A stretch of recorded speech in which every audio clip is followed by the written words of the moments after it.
തൃശൂരിലെ കയ്യാങ്കളിയിൽ DCC പ്രസിഡന്റിനെതിരെ നടപടിക്കൊരുങ്ങി കോൺഗ്രസ്. രാജിവെച്ചില്ലെങ്കിൽ ജോസ് വള്ളൂരിനെ പുറത്താക്കാനാണ് സംസ്ഥാന നേതൃത്വത്തിന്റെ നീക്കം. ചർച്ചയ്ക്കായി ഡൽഹിയിലെത്തിയ ജോസ് വള്ളൂർ VD സതീശനുമായി കൂടിക്കാഴ്ച നടത്തി. ഏകപക്ഷീയമായി തനിക്കെതിരെ മാത്രം നടപടിയെടുക്കരുതെന്ന് ജോസ് വള്ളൂർ ആവശ്യപ്പെട്ടു. സംഘർഷത്തിൽ DCC സെക്രട്ടറി സജീവൻ കുരിയച്ചിറ അടക്കം 7 പേർക്കെതിരെ പോലീസ് കേസെടുത്തു. കെ അഖിൽ കൂടുതൽ വിവരങ്ങൾ നൽകും.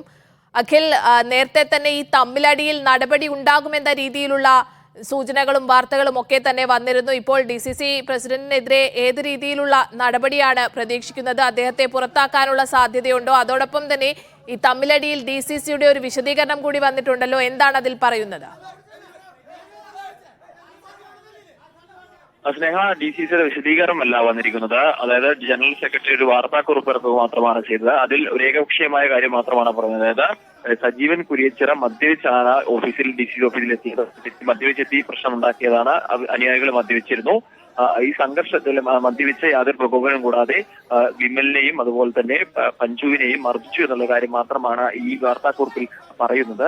ഇതിന്റെ മറുവശമായിട്ടാണ് മറ്റേ ഈ സജീവൻ കുരിയച്ചിറ ആരോപണം ഉന്നയിച്ചു വന്നത്. അതായത് തന്നെ DCC പ്രസിഡന്റ് അകാരണമായി മർദ്ദിച്ചു. ഇതാണ് ശരിക്കും ഇന്നലെയുള്ള തരത്തിലുള്ള നടപടിയിലേക്കും അത് പെട്ടെന്നുള്ള തീരുമാനങ്ങളിലേക്കും ഒക്കെ തന്നെ KPCC നേതൃത്വത്തെ കൊണ്ടുപോയത് എന്നുള്ളതാണ്. രാജിവെച്ചില്ലെങ്കിൽ നടപടിയിലേക്ക് പുറത്താക്കുന്ന അടക്കമുള്ള നടപടിയിലേക്ക് കടക്കും എന്നുള്ള കാര്യം തന്നെയാണ് KPCC അധ്യക്ഷൻ അറിയിക്കുകയും ചെയ്തിട്ടുള്ളത്. അതിന്റെ ഭാഗമായിട്ടാണ് അടിയന്തരമായി തന്നെ ഡൽഹിയിലേക്ക് ഇപ്പോൾ ജോസ് വള്ളൂർ, DCC പ്രസിഡന്റായിട്ടുള്ള ജോസ് വള്ളൂർ ഡൽഹിയിലേക്ക് പോയിരിക്കുന്നത്.